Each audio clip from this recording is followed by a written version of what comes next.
వంశీ విభూషితకరాన్నవనీరదాభాత్ పీతాంబరాదరుణబింబ ఫలాదరుష్టాత్ పూర్ణేందు సుందరముఖాదరవిందనేత్రాత్ కృష్ణాత్ పరం కిమపి తత్వమహం న జానే.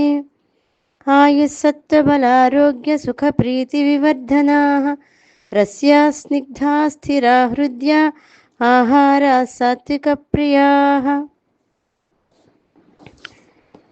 మనం తీసుకునేటువంటి ఆహారం ఎటువంటి లక్షణాలు కలుగజేస్తాయో ముందర శ్లోకాల్లో తెలుసుకుందాం. అంటే ఎటువంటి ఆహారం తీసుకుంటే ఎటువంటి లక్షణాలు కలుగుతాయో తెలుసుకుందాం.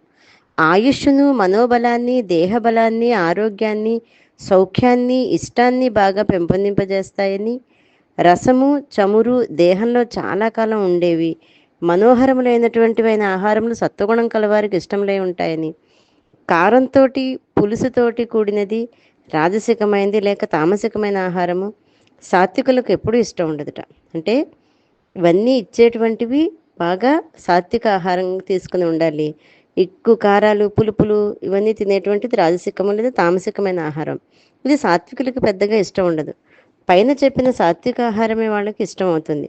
ధ్యానము, జపము, తపము చేసుకునేటువంటి వాళ్ళకి ఇటువంటి ఆహారమే అనుకూలంగా ఉంటుంది.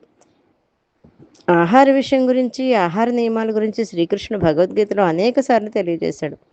కనుక ముముక్షువులు ఆహార విషయం ఏదో చిన్న విషయాన్ని కొట్టిపారేయకుండా బ్రహ్మ మార్గంలో కీలక స్థానం ఆక్రమించి ఉన్నదనేటువంటి విషయాన్ని తెలుసుకుని సాత్విక ఆహారాన్ని సేవించాలి.